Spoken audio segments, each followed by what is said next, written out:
Ir sveiki. Šiandien atėjo tokia mintis padaryti įrašą apie tamsiasias mūsų pusės. Šį įrašą ir temą įtakojo turbūt paskutinių dienų pokalbiai, klausimai, žinutės į Messengerį. Klausimai tarsi skirtingi, bet suprantu, kad juos įtakoja viena ta tema, kad mes nežinome ir nepažįstame ir nežinome, kaip tvarkytis su savo tamsiosiomis pusėmis ar tamsiaja pusė. Faktas, kad mes visi ją turime. Mes galime, nežinau, kiek ko daryti, medituoti, stovėti ant galvos, nevalgyti, maitintis vandeniu, duona, nežinau, oru. Mes tą tamsiąją pusę daugiau ar mažiau ryškesnę ar šviesesnę vis tiek visi turime. Tai aš nežinau iš tikrųjų, kiek kam yra priimtina šita mintis ir kiek mes patys sugebam ir esam pasiruošę pažinti savo tamsiąją pusę, ją priimti. Nes apie tai daug kur yra kalbama, kad tai yra kažkoks tai blogis ir dažnai su ta savo tamsiaja puse elgiamės, sakykime, turiu dvi rankas, viena švari, kita purvina. Tai dabar tą purviną aš paslepiu nuo visų, jos niekam nerodau ir bandau kažkaip su viena rankelė gražiai visiems atrodyti ir taip toliau.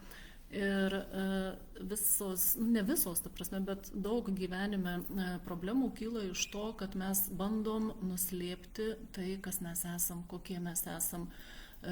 Daug kas įsivaizduoja, kad, rašo, jums gerai, jūs čia jau susitvarkę, pas jūs nieks nevyksta, jokių ten nieko nėra. Yra, aš visada kartuoju, yra, ir aš nesu tobula, aš ir ant vaikų pašaukiu, ir nesusitvarkau, ir tingiu.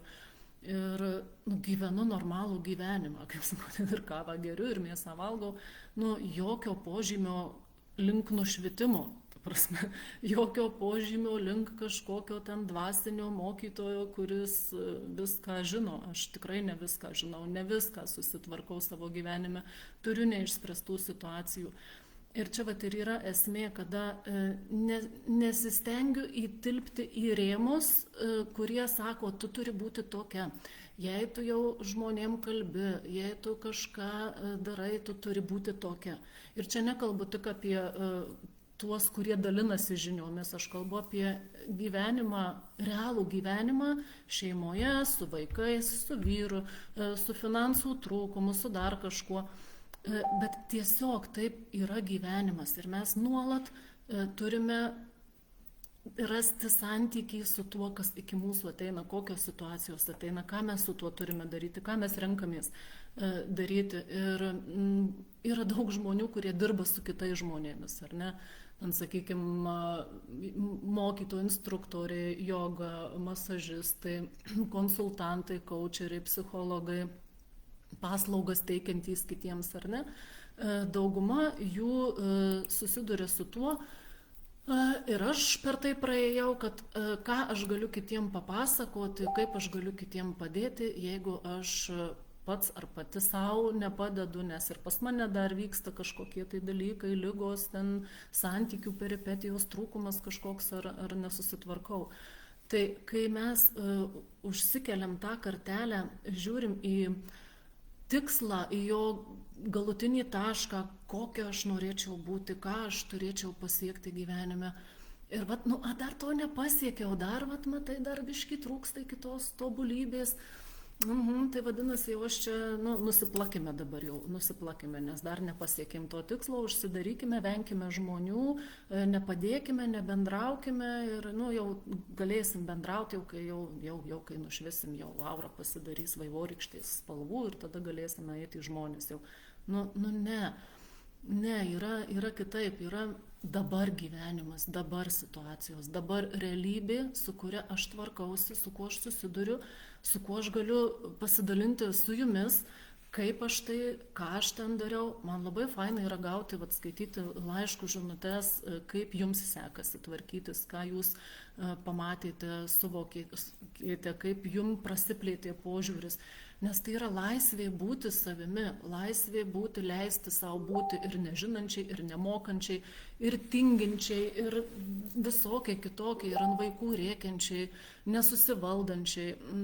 Ir ta tamsioji pusė mūsų, taip, jinai gali pasireikšti įvairiais būdais. Aš, pavyzdžiui, savąją tą tamsąją pusę labai gerai realizavau tais laikais, kai buvau ir Seimo nario patarėja, ir tarybos narė, ir prasidėjo visi covidiniai žaidimai, ir ten tada reikėjo pakovoti ir per teismus, ir su raštais, ir su viskuo. Aš tada klestėjau, aš taip gerai jaučiausi. Viena pusė eina dvasingumo keliu, sąmoningumo, kita pusė nenumetama, nenutrinama kažkur, neužspaudžiama, bet jinai gali ir sarkastiškai atrašyti, ir pakovoti, ir nusikeikti jai reikia, ir kieta pabūti. Tai yra tas jungtis tokia, kad vienas kitą papildo, nes, pavyzdžiui, mano tamsioji pusė, jinai duoda tą tokį kietumą, ryžtą, naglumą, aš galiu pabūti nemaloni, aš nebijau pasakyti ne. Man ji padeda brėžti ribas, kurių šviesioji pusė gal bijotų brėžti ir norėtų taip, čia galbūt maloniai visai šypsotis gražiai visiems, kad visiems patikti kažkaip. Ne, čia yra tas tikrumas, kada atsistojam ant abiejų kojų ir pripažįstame savo tuos ne minusus, ne trūkumus, o savo tą tamsiąją pusę. Joje gali būti ten visko. Ir fantazijų kažkokių, ir dar kažko, bet tai yra darbas su tuo. Aš augu, stiprėju, mano tamsioji pusė irgi, bet ji tuo pačiu šviesėja, plečiasi. Jinai mato daugiau galimybių. Pavyzdžiui, jeigu prieš kokią 20-25 metus mano tamsioji pusė reiškėsi per intrigas, per pavydą, per kerštą, per specialiai kažką, aš tau įkasiu dabar, tas skorpioniška pusė, ir net tą uodegą mojavau visiems iš eilės ir, buvau ta tokia kalė, kur gali, drėbti kažką be jokios atsakomybės.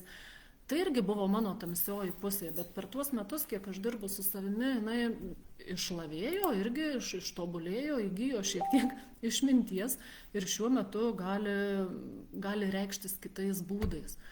Gali eiti ne per pavydą, ne per konkurenciją, bet per tą kovą už mano vertybės, už mano įsitikinimą.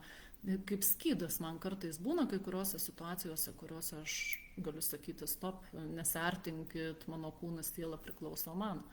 Tik esmė kokia, reikia atskirti, išmokti atskirti savo tamsiąją pusę nuo astralinių parazitų žaidimų. Tamsioji pusė, jinai dirba savais metodais, bet ji tarsi padeda mums, kaip minėjau, brėžti ribas, pasakyti ne, pakovoti už save, už šeimą, nebijant, kad kažkas čia kažką blogo pagalvos apie tave, nusisuks, nebendraus, atstums. O astraliniai parazitai, jie siunčia mintis, kurios tempia už kojų žemyn, kurios smugdo, žlugdo tave, kur neleidžia atsikvėpti, kur kelia baimę, stresą, nepasitikėjimą ir nerimą. Tai šitą reikia išmokti atskirti ir to mintim, kurias dabar išvardinau, sakyti stop, draudžiu artintis, mano kūnas ir siela priklauso man.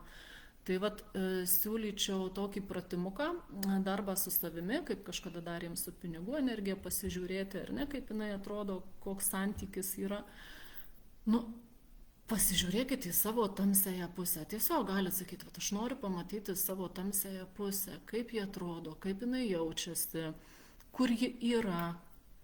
Jeigu pamatote, kad ji kažkur uždaryta į sandėliuką ir užrakinta, nežinau, žiūrėkit, kaip jaučiatės. Jeigu bijote dar ją paleisti, nes nežinote, ką su ją daryti ir jums atrodo, kad jinai bus ten baisi, palaukite, pradirbkite tas baimės. Baimė į drąsą susitikti su savimi, tokia kokia yra. Baimę keisti į tą drąsą, kažkokius nepasitikėjimus į pasitikėjimą, kad susitvarkysit, kad tai tamsiai pusiai irgi reikia dėmesio, reikia meilės. kuo ilgiau mes savo tamsiąją pusę laikysim sandėliukį užrakintą ir nepripažinsim savęs visos visumos, kad yra ir taip pas mane, tuo didėja spaudimas vidinis, slėgis, vat kaip garpuodžio efektas. Vidus nori kažką padaryti, bet oi, ne, turi būti gera mergaitė, žinai. Tada vėl kokia situacija, vėl užkyla, vėl kažką, jau kaip pasakyčiau, jau kaip padaryčiau dabar, bet oi, ne, būkim mandagus, būkim gražus, būkim geri. Spaudimas slegia, kyla ir numuša dangtį. Vis tiek anksčiau ar vėliau tą dangtį numuš. Tada išsidraskom, išsitaškom. Bet jeigu natūraliai kiekvieną dieną adekvačiai reaguotume į situacijas, leisdami savo išjausti, išbūti ir toj tamsioj pusėj, ir toj šviesioj, nebekiltų toks disbalansas vidinis, nebebūtų tų susidūrimų energijų tiek šviesios, tiek tos tamsios ir taip toliau. Galų gale, jeigu nežinot, kaip ir kur tą tamsiąją pusę realizuoti, tai panaudokite vyrui lovoj, tuose reikaluose. Nereikia būti šventosiom ar kažkaip tai įsivaizduoti kažko, kad mes tik geros ir labai jaučiam. Jau damos kultūringos. Taip mes tokios galim būti, bet čia reikia prisiminti tuos anekdotus irgi, ar ne, kad moteris turi būti ten keliuose vaidmenyse. Ir šeimininkė namuose, ir ponė svečiuose, ir nepamiršti, kad dar yra ir kiti reikalai. Tai būdų, kur realizuoti tą tamsiąją pusę, tikrai yra. Tik tai pažiūrėkit, kas traukia, kur save slopinat, kur labiausiai save stabdot ir neleidžiat savo būti tokia, kokia norėtųsi būti. Nuo to ir pradėkite. Ir lauksiu komentarų, žinučių, kaip jums sekėsi pamatyti ir pažinti, pajausti tą savo tamsiąją pusę ir galbūt susidraugauti. Ate.